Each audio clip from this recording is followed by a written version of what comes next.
Good morning everyone. आज हम बात करेंगे कोरोना काल और यूटिलाइजेशन ऑफ टाइम के बारे में।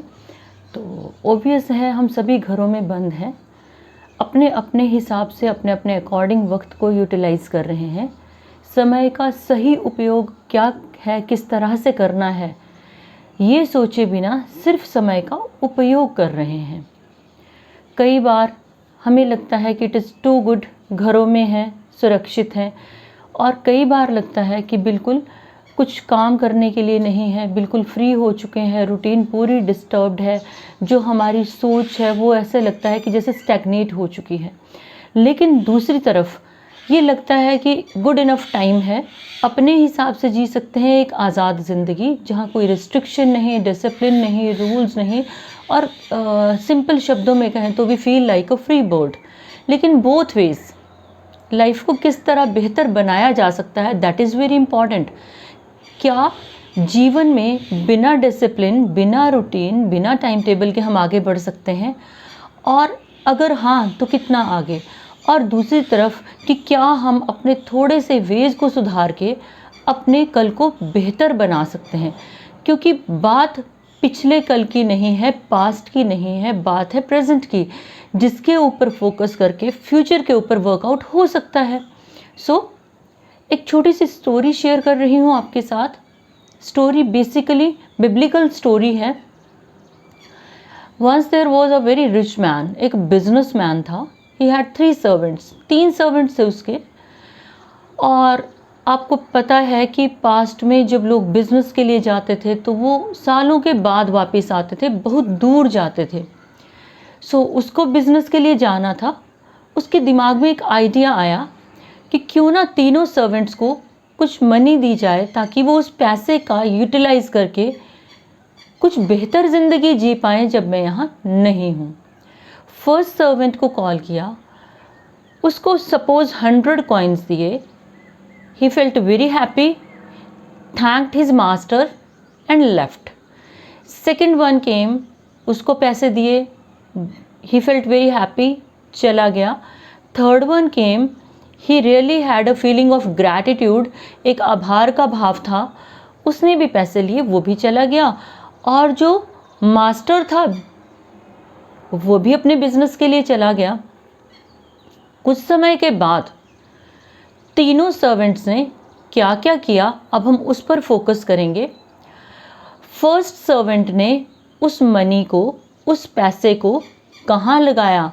इन्स में, जहाँ उसने वाइन पी, गैम्बलिंग की और पैसे को वेस्ट किया लाइफ की लग्जरीज में। And he became empty handed, खाली हाथ हो गया वो। उसके पास बिल्कुल कोई पैसे नहीं थे और वो बिल्कुल भिखारी की ज़िंदगी जीने लगा। He was very sad. दुख का कोई अंत नहीं था, मास्टर नहीं था जो उसको सैलरी देता। सेकेंड वन को लगा कि it is like a gift from my master, इसको तो संभाल के रखेंगे। जो हमारे नियर एंड डियर वंस, जो हमारे बहुत फेवरेट लोग होते हैं, if they give us something, हम उसे संभाल के रखते हैं। उसने उस ट्रेजर को, उस मनी को, उन रुपयों को, सिक्कों को संभाल के रखा कहाँ? ज़मीन में बरी कर दिया, दबा दिया, एंड फॉरगॉट, और वो भूल गया। और वो अपनी ज़िंदगी जैसे जी रहा था वैसे ही जीता रहा, कुछ एक्स्ट्रा ऑर्डिनरी चेंज नहीं आया। लेकिन जो थर्ड वन था, what did he do? It was like he changed his life fully. कैसे, मैं बताती हूँ। उसने उन कॉइन्स को बिजनेस में इन्वेस्ट किया, बिजनेस को मल्टीप्लाई किया, मल्टीप्लाई किया, मल्टीप्लाई किया। और जब 10-15 साल के बाद उनका मास्टर वापस आया, then he asked him, he called all of them, तीनों को बुलाया और पूछा कि भाई क्या किया उन पैसों का? मैं वापस आ गया हूँ, बताओ। देन फर्स्ट वन सेड, मेरी तो बहुत बुरी हालत है, मैं तो भिखारी की ज़िंदगी जी रहा हूँ, थोड़े से पैसे दिए थे, ख़त्म हो गए। सेकेंड वन वॉज आस्क्ड कि तुम क्यों गरीब दिख रहे हो? कहता, आपने मुझे गिफ्ट दिया था, वो प्रेशियस था, मैंने उसको ज़मीन में गाड़ दिया। अब जब वो वापस लेके आया तो वो कॉइन्स ख़राब हो चुके थे। He spoiled that thing. Third one ने क्या कहा कि मास्टर, मेरा आभार है आपके लिए, I am indebted to you, आभारी हूँ मैं आपका। यू गेव मी मनी, मैंने उस मनी को बिजनेस में इन्वेस्ट किया, मल्टीप्लाई किया और इन्वेस्टमेंट की, जितना प्रॉफिट आता गया इन्वेस्टमेंट करता गया, और आज मैं आपके आसपास का ही बिजनेसमैन हूँ। यानी कि जो आपका स्टेटस है सोसाइटी में एज अ बिजनेसमैन वो मेरा है, और मैं इसके लिए तहे दिल से आपका आभारी हूँ। So what is it indirectly, what is this, what does this story tell us? कहानी ने क्या बताया कि भगवान ने हम सबको क्वालिटीज दी हैं, कुछ वर्क असाइन किया है, what do we do with that, हम उसके साथ क्या करते हैं? Some of us utilise our qualities, multiply our qualities, चाहे लेटेस्ट स्टेज में पता लगता है, चाहे अर्लियर स्टेज में पता लगता है, चाहे हमारे पेरेंट्स को पता लगता है, तो we just keep on working hard on development of our personality, on our qualities. कुछ लोग they carry their talent with them and leave this world unnoticed, and some people they spoil their qualities by without and they fail to recognize उनकी qualities क्या हैं।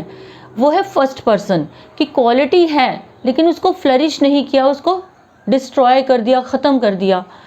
दूसरा वाला जो servant था उसने क्या किया, ही सिंपली फेल टू रिकॉग्नाइज कि मिला क्या था, वो क्वालिटी जो भगवान ने दी थी वो भूल गया।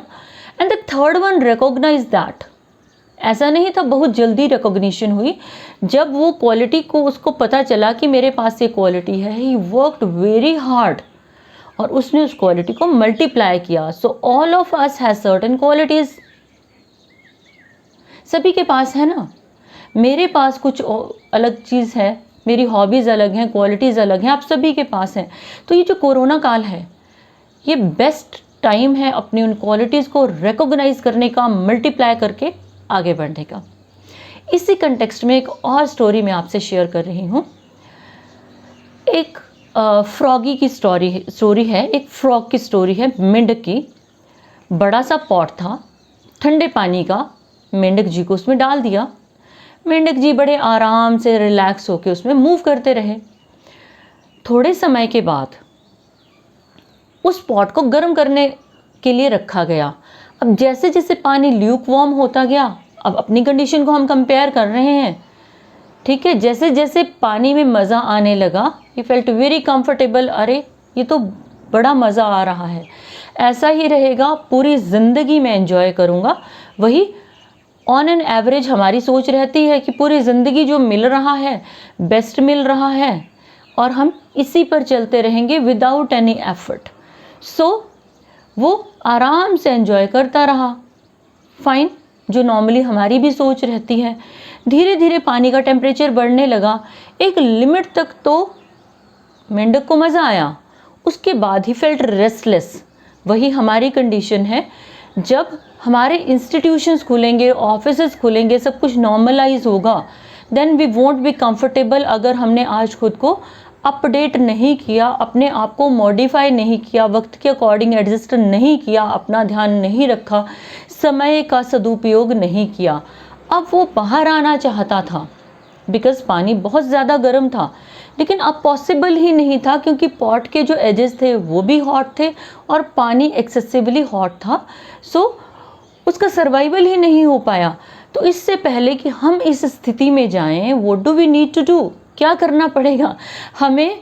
उस वक्त को जो आज का वक्त है यूटिलाइज करना पड़ेगा, कंफर्ट जोन से बाहर निकलना पड़ेगा। जब कंफर्ट जोन से बाहर आएंगे, थोड़े से एफर्ट्स डालेंगे, तो रिजल्ट क्या आएंगे, अपना टैलेंट भी पहचान लेंगे और अपनी क्वालिटीज़ के ऊपर वर्कआउट करके हम उन रिजल्ट्स के ऊपर फोकस कर पाएंगे। रिजल्ट आएगा तो हम और ज़्यादा एफर्ट डालेंगे और हमारी क्वालिटीज़ फ्लरिश डिवेलप होती जाएंगी। नाउ अब बात करेंगे अपॉर्चुनिटी की। All of us gate opportunities, सभी को मौका मिलता है, लेकिन हम क्या करते हैं, अरे दिस टाइम मैंने ये टेस्ट देना है, किस लिए, जस्ट पेपर देखना है।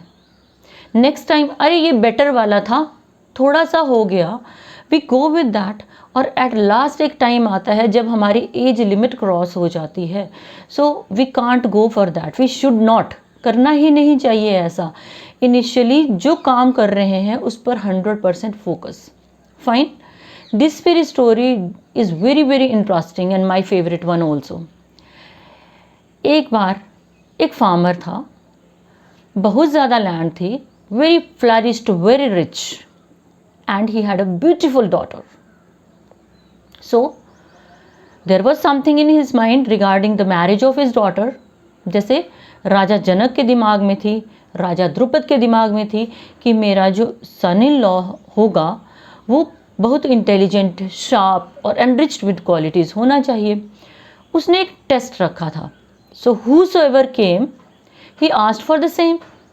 वन बॉय केम, जिसके ऊपर हम फोकस करेंगे। He said that I want to marry your daughter, मुझे आपकी बेटी से शादी करनी है। किसान बहुत खुश हुआ, कहता okay, there is a condition, एक छोटी सी कंडीशन है, उसको फुलफिल करो। ही सेड येस, मैं कुछ भी करूँगा। फाइन। वो कंडीशन क्या थी कि ये जो रूम है जिसका डो बंद है, ये डो खुलेगा, इसमें से ऑक्स आएंगे, आपको ऑक्स की टेल पकड़नी है। कितने आएंगे? 3। कोई बात नहीं, हो जाएगा। फर्स्ट ऑक्स केम, अब वो शुरू होगी condition. First ox came, ox was very strong and sturdy with large horns, बड़े बड़े horns, and it was scary. He felt scared, like अरे ये तो मुझे मार डालेगा, नहीं इसको छोड़ देते, स्टिल अभी 2 हैं। यानी कि टेस्ट के लिए मेरे पास 3 अपॉर्चुनिटीज़ हैं, मैंने फर्स्ट अपॉर्चुनिटी छोड़ दी। बहुत टफ होता है ये टेस्ट, तो मैं जितनी प्रेपरेशन कर सकती थी मैंने उतनी भी नहीं की, और मैंने क्या किया कि जस्ट मैंने टेस्ट देखना है। उसने ऑक्स को देखा, छोड़ दिया, नहीं हो सकता। Second one came, it was like very weak. He felt इसके हॉर्न्स बड़े हैं भाई, कोई पंगा नहीं लेना है, छोड़ दो। थर्ड भी तो आने वाला है। अब ऑक्स को क्या करना था? उसको टेल पकड़नी थी। फर्स्ट से वो डर गया, सेकंड उसने खुद छोड़ा कि रहने दो, कोई बात नहीं, थर्ड अटेम्प्ट में तो हो जाएगा। हम सभी की मानसिक स्थिति लगभग ऐसी जाती है, किनकी जो एफर्ट्स नहीं डाल रहे हैं उनकी, या फिर हम लीन हो जाते हैं। So when the third one came, third one was very weak. He felt very happy, अरे अब तो पकड़ लूँगा टेल, अब तो कोई इशू नहीं है।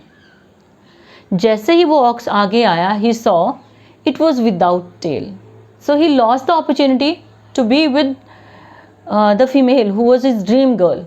अपने सपनों की रानी के पास वो नहीं पहुंच पाया। क्यों?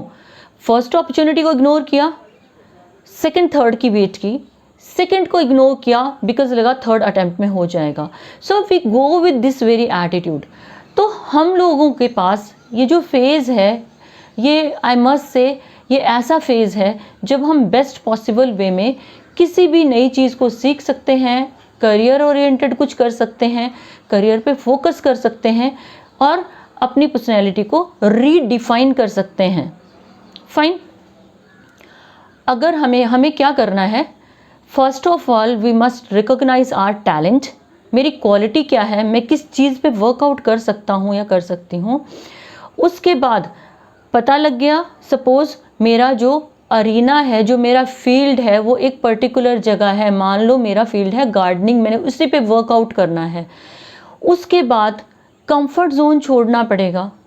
उसके बाद जो मुझे मौका मिलेगा अपने आप, अपनी क्वालिटीज़ को एग्जिबिट करने का, एनकैश करने का, वो मौका मुझे छोड़ना नहीं है, इस उम्मीद में कि नेक्स्ट अपॉर्चुनिटी बेटर होगी। All opportunities are the best created by God, as we are, each of us is the best creation. हम सभी बेस्ट क्रिएशन है गॉड की इंडिविजुअली। उसी तरह से हर अपॉर्चुनिटी बेस्ट है। एफर्ट्स की कमी रहती है, वो कमी अगर नहीं है, हमारा फोकस क्लियर है, we are bound to get each and everything with desire. अपने सपनों को हम आराम से पूरा कर सकते हैं, बस वक्त, फोकस और अपॉर्चुनिटी को नहीं छोड़ना है। Good day.